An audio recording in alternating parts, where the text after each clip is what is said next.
میں وہ ہوں جو پتھر سے آئینہ شیشہ بناتا ہوں، میں وہ ہوں جو شربت تراک بناتا ہوں۔ لارائب تیری روح کو تسکین ملے گی، تو قرب کے لمحات میں قرآن پڑھا کر۔ تمہاری ساری پریشانیاں تمہاری خواہش کی وجہ ہیں، خواہش چھوڑ دو، تمہیں سکون ملے گا۔ قوم مذہب سے ہے، مذہب جو نہیں تم بھی نہیں، جذبے بہم جو نہیں محفل انجم بھی نہیں۔ اگر آپ کو زندگی کا راز معلوم ہوتا تو آپ ابھی محبت کے سوا کسی اور ساتھی کا انتخاب نہ کرتے۔ میں آپ کے پاس میرے بغیر آیا ہوں، آپ خود کے بغیر میرے پاس آ جانا۔ رہ گئی رسم ازاں رو بلالی نہ رہی، رہ گیا فلسفہ تلقین غزالی نہ رہی۔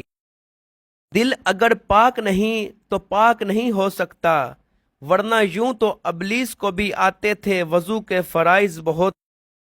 دریائے عشق میں اپنا مقام پیدا کر، نیا زمانہ نہیں صبح و شام پیدا کر۔ آئینے کی سختی کا گلہ نہ کر، اور محمد صلی اللہ علیہ وآلہ وسلم کی مقرر کردہ حدود سے باہر نہ نکل۔ دل سے جو بات نکلتی ہے اثر رکھتی ہے، نہیں طاقت پرواز مگر رکھتی ہے۔ تیری ذلت کا اصل سبب یہ ہے کہ تم نے قرآن چھوڑ دیا اور زمانے کی گردش کرنے لگا۔ اس کی وادی بہت ہی دور ہے، لیکن کبھی کبھی یہ بھی ہوتا ہے کہ 100 سال کا رستہ ایک ہی آہ میں طے ہو جاتا ہے۔ تو شاہین ہے، پرواز ہے کام تیرا، تیرے سامنے آسماں اور بھی ہیں۔ غریب کی بھوک صرف اس کی جان کھا لیتی ہے، جبکہ بادشاہ کی بھوک ملک سلطنت کو کھا جاتی ہے۔ اس قوم کو شمشیر کی حاجت نہیں رہتی ہو جس کے جوانوں کی خودی صورت فولاد۔ ہر شام کا ڈوبتا ہوا سورج ہمیں یہ درس دیتا ہے کہ مغرب کی طرف جاؤ گے تو ڈوب جاؤ گے۔ عقابی روح جب بیدار ہوتی ہے جوانوں میں نظر آتی ہے ان کو اپنی منزل آسمانوں میں۔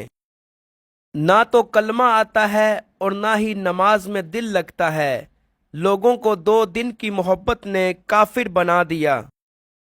کسی اور کو دیکھ کر غرور نہ کر، خود ہی میں جھانک کر دیکھ کہ تجھ میں رکھا ہی کیا ہے۔ یوں تو سید بھی ہوں، مرزا بھی ہوں، افغان بھی ہوں، ہو تم سبھی کچھ تو بتاؤ تم مسلمان بھی ہو۔ صبر کرو، جہاں تم اندھیرے میں بیٹھے ہو وہاں صبح ہونے والی ہے۔ کافر ہے تو شمشیر پہ کرتا ہے بھروسہ، مومن ہے تو بے ڈر بھی لڑتا ہے سپاہی۔ رستے پر چلنا شروع کرتے ہی رستہ نظر آنے لگتا ہے۔ پرندوں کی دنیا کا درویش ہوں میں کہ شاہین بتاتا نہیں آشیانہ۔ نہیں ہے نا امید اقبال اپنے کشتے ویراں سے، ذرا نم ہو تو یہ مٹی بڑی زرخیز ہے ساقی۔ تنہا محسوس نہ کرو، یہ ساری کائنات تمہارے اندر ہے۔ یہ بندگی خدائی وہ بندگی گدائی، یا بندہ خدا بن یا بندہ زمانہ۔ اداس لوگوں کے ساتھ دیر تک مت بیٹھو، جب آپ باغ میں جاتے ہیں تو کیا آپ جھاڑیوں کو دیکھتے ہیں؟ جبرائیل امین اپنا سینہ کھولتے ہوئے عاشقوں کے پاس سے گزرتے ہیں کہ انہیں بھی آپ کی محبت کی چنگاری میسر آ جائے۔